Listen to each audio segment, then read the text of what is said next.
Sync Swap, what it is and how to use it, Crypto Explained series, everything you need to know to stay safe. Without unnecessary introductions, let's get straight to the point. Sync Swap is a decentralized application that allows us to exchange tokens on the zkSync, Linear, and Scroll network. Most likely in the future, the list of available networks will also be expanded.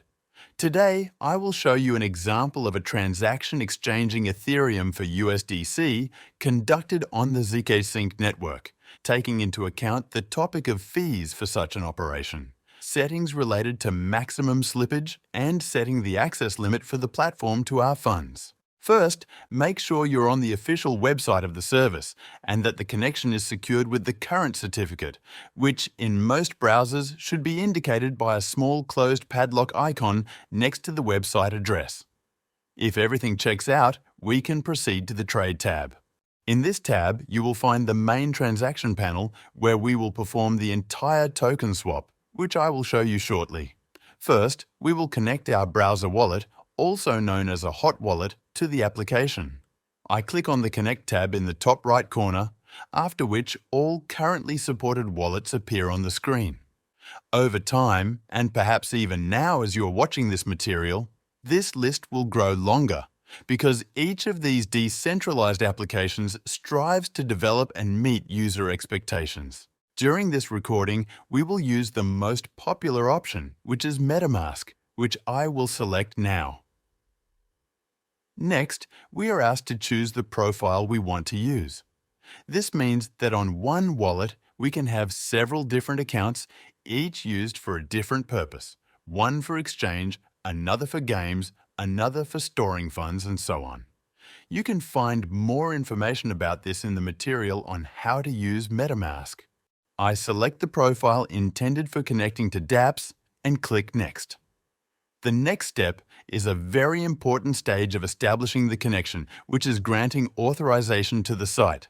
On the screen, you will see the scope of permissions such as viewing the wallet's balance, accessing the public key, viewing activity, and suggesting transactions for signing. This is the standard set of permissions required when using decentralized applications, regardless of which site or wallet we are using. It looks exactly the same or very similar everywhere. Granting these types of permissions is perfectly fine as long as we read the content that will appear in later stages. If any other permissions appear on the list, I would advise you to carefully consider whether we should accept them, because no additional permissions should be required. There are applications that require authorization to access funds, which very often results in the account being emptied, so it is worth paying attention to this. In this case, everything is fine, so I click Connect, after which we gain access to all the functions offered by the platform. Now we will focus on executing the first transaction. By clicking on the icon of my browser wallet in the top right corner, you can see that I am currently using a relatively new network called zkSync. Regardless of which network you plan to use, the entire process I will show you on the screen will be exactly the same.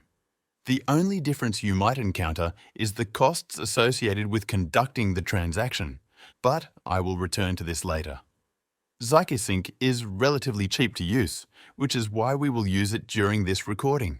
You may also notice that I have prepared 1/100th of Ethereum for the transaction, which is equivalent to just under $50. I now return to the main transaction panel, where in the central part, I can select the token I want to swap. I expand the list of available options, where I can also check the balance for all other coins on my account, and those I don't have but are supported by the platform. In my case, I will be using Ethereum, and this token was already pre-selected. So I return to the main panel where in the second window below, I can choose the coin I want to receive after the swap transaction. I now expand the list and select the stablecoin USDC. The slider in the middle makes it easy to choose the amount. Of course, we can also enter it manually. I will choose 50% of my funds and wait a second for all the values to be calculated. After a short wait, you will see a summary of your transaction on the screen with the final amount of coins you will receive. In less liquid markets, it is worth manually checking whether you are paying too high a price for a token that can be bought much cheaper elsewhere. Or, as a second option, you can set a specific slippage, which I will explain and show you shortly. In this case, the calculated amount of USDC is perfectly fine, so I click Swap, which brings up a window with the transaction to sign. At this stage, a very important element is to check the gas fee, which is the fee charged by the blockchain network for processing the transaction and recording it in the network. In my case, it is about 7 cents per operation, and that is why I mentioned at the beginning of the recording that I plan to use zkSync because it is simply cheap to use. If you are using Ethereum, the gas fee will be significantly higher. If you do not fully understand what I am talking about now, check out my cryptocurrency course on Udemy, where you will comprehensively learn all the important and practical aspects. The link to several dozen training materials is below this recording. If the fee amount satisfies you, confirm the transaction. After just a moment, information about its completion will appear, which means it has already been recorded in the blockchain network. It ultimately cost us 4 cents because the network was not maximally loaded and part of the gas fee was refunded.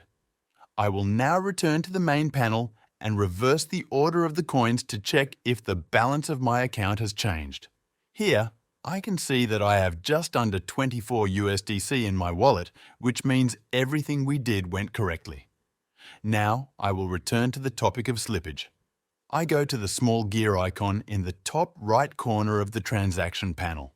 Here, we can set the maximum slippage for our transactions. This means that by setting the value to 1%, the final amount of tokens that will appear in our account may be 1% less than the expected amount provided in the initial calculations. This feature is important in small markets where there is a small pool of liquidity, meaning markets where even a small purchase or sale causes significant price changes. If we do not want to lose too much of our capital, we can set the expected value here. And if the transaction cannot be completed within this range, it will simply be rejected, and our cryptocurrencies will not be exchanged. I will also show you how to authorize a specific amount of funds, which is something you will encounter quickly. I will return to the panel and exchange my USDC back to Ethereum, where, when attempting to complete the operation, an additional window like the one you see on the screen will appear. This is an additional security feature of the wallet, where we can set an upper limit for access to funds, above which the rest of our capital will remain safe. This window will always appear for operations involving tokens other than Ethereum. After entering a specific value, you will be asked to sign the transaction, which costs a few cents and takes a few or several seconds, and only then can you proceed with the actual transaction we started earlier, which is the exchange of USDC to Ethereum. After everything is done, a summary of the fees related to the exchange will appear again. If you are not sure whether it is a good time to buy or sell, under the Candles tab in the left corner, you can load a chart of your chosen pair and check the price changes over your selected time interval. If you like my material, please leave a thumbs up